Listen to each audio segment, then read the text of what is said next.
Welcome back children. So children, today again we will continue with our chapter 8, that is plants. So in the last two videos we have discussed about stem, we have discussed about roots, and we have discussed about their modifications, their functions.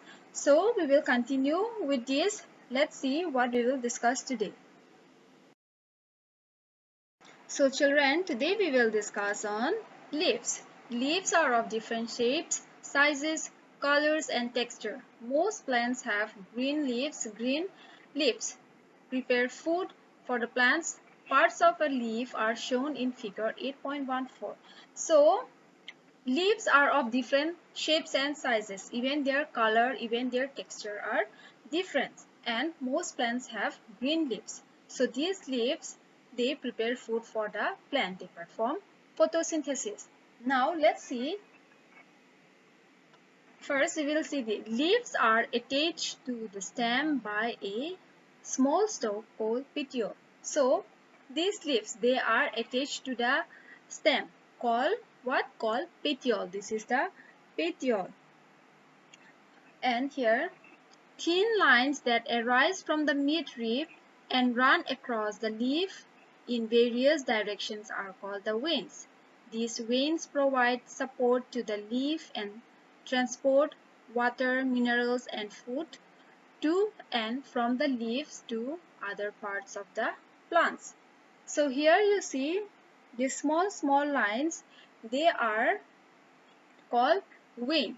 They are attached to the midrib. They are attached, this is the midrib, and they are these veins. They are attached to the midrib. So what is the functions? What is the functions of this vein? The functions of this vein is to provide support to the leaf, and they also transport water and minerals and also food from leaves to other parts of the plants. Now here, the flat green portions of the leaf is called the leaf lamina or leaf blade. Photosynthesis takes place in this part. So we mostly see green leaves of the plant. So these green portions of the leaf is called leaf lamina, or we can say leaf blades, and photosynthesis take place in these portions, in this part. A tube-like structure in the center of the leaf is called the midrib. So here you see the middle one tube-like structure. This is the midrib. It extends from the petiole till the tip of the leaf. So it extends. It starts from here. You see, it starts from the petiole and it will end into the tip of its leaf. Now we'll see. The arrangement of veins in a leaf is called venations. Two main types of venations seen in leaves are given below. So these are the veins. These are the veins. So the arrangement of these veins in the leaf is called venations. So again there are two types of venations seen in leaves. So what are those? We will see. Reticulate venations. In reticulate venations, the veins are arranged just like nets or both sides of the midrib. For example, people and mango. So, reticulate, or we can say reticulate venations, in this type of leaves, what happened? The veins are arranged just like nets, or on both sides of the midrib. This is the reticulate venations. You see, the veins are arranged in a net-like structure. Now we will see on parallel venations. In parallel venations, the veins run parallelly to each other. For example, maize, wheat, coconut, grass and banana. So here you see the picture of banana leaf. Here the veins are run parallelly. They are not like the reticulate venations. They form like net, but in parallel venations they do not form like net structure. They are parallel to each other. The veins, they go or they run parallelly. So you see reticulate venations in the people leaf. This is the people leaf, and here parallel venations in a banana leaf. Now we will see functions of leaf. Some of the functions of leaves are given below. First, leaves prepare food for the plant by the process of photosynthesis. So, leaves are called the food factories of the plant. So, as we all know that leaves prepare food for the whole plants, they perform photosynthesis. That's why these leaves are called the food factories of the plants. Second, we will see leaves exchange gases through tiny pores called stomata. Stomata are present on the undersurface of the leaves. So here leaves again it exchange gases through tiny pores. They have a tiny pores called stomata. From this stomata they breathe in and they breathe out. And stomata are present on the undersurface of the leaves. And third, we will see water comes out of the leaves in the form of water vapor through the stomata. This process of loss of water is called transpiration. So, even water comes out. Okay, water comes out in the forms of water vapor through this stomata, and this coming out of water as a forms of water vapor from the stomata, this whole process is called transpirations. The process, it is a process of loss of water from the plant leaves, and that is called transpirations.